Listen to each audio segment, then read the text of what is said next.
On April 4th, 1968, civil rights leader Martin Luther King Jr. was struck by a bullet and killed on the balcony of the Lorraine Motel in Memphis, Tennessee. Although King is remembered for his nonviolent work, he was an outspoken man and didn't back down after previous violent threats against him. King's death took the nation by surprise. Within the following days of his assassination, violent protests erupted, and the turmoil and grief that ensued became a crucial moment to the civil rights movement. Today, Martin Luther King Jr.'s legacy is preserved in the National Center for Civil and Human Rights. Through various mediums, the museum recreates the chaotic and melancholy atmosphere of the assassination. The Martin Luther King Jr. exhibit immerses the viewer's senses, creating an emotional experience that mirrors the public's grief following King's assassination, ultimately personalizing the historic event of King's death. Upon entering the Martin Luther King Jr. exhibit, the viewer encounters an assortment of artifacts, transporting them back to the dreadful day in 1968. 1960-style televisions set the scene of a traditional American living room and present the viewer with footage of the nation's immediate reaction to King's assassination. The museum viewer hears Robert F. Kennedy break the news of Dr. King's assassination. Martin Luther King was shot and was killed tonight in Memphis. By surrounding the museum viewers with the deafening noise of Kennedy's speech and the shocked screams of the audience, they begin to understand that the loss of Dr. King was a loss to all Americans. Through chaotic visual and audio elements, the viewer is able to experience the urgency and anger of the country soon after Dr. King's assassination.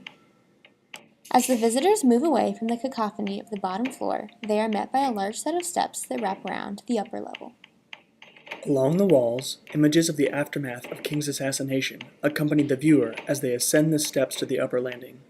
These photographs show the moments of King, right before he was shot, his body being removed from the scene, and the blood being cleaned, enabling the visitor to feel like a witness to these events.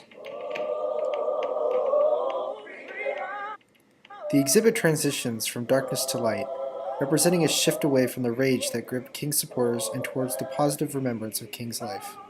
Nearing the apex, the panicked sounds fade and the viewer is comforted by King's booming voice from the recording of his speech, Drum Major, in which he reveals his desires for the content of his eulogy years before he was assassinated.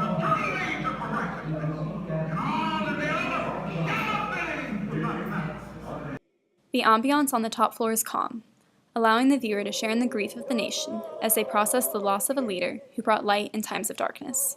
From this feeling, the visitor is able to understand that King's life was ultimately meant to be celebrated peacefully. While King's words play in the background, the visitor is offered benches to sit on in front of the screen showing clips of his funeral. These benches resemble wooden pews, evoking the atmosphere of a church, making the viewers feel as if they are witnessing one of Reverend King's sermons. This shows that although King has died, his legacy lives on. After passing through the entire exhibit, the feeling of partaking in a journey overcomes the viewer, physically by walking around and going up the stairs, and emotionally by experiencing the contrast between chaos and hope. By immersing the viewer in an exhibit that encompasses the emotions of the grieving process through the changing sensory experience, the museum allows the viewer to feel what the public felt during the moments of Dr. Martin Luther King Jr.'s assassination and thus gain a better understanding of the mixed emotions following this tragedy. This exhibit ultimately personalizes Martin Luther King Jr., therefore allowing the visitor to continue through the museum with a newfound respect for his work and a deeper empathy for all those involved in the civil rights movement.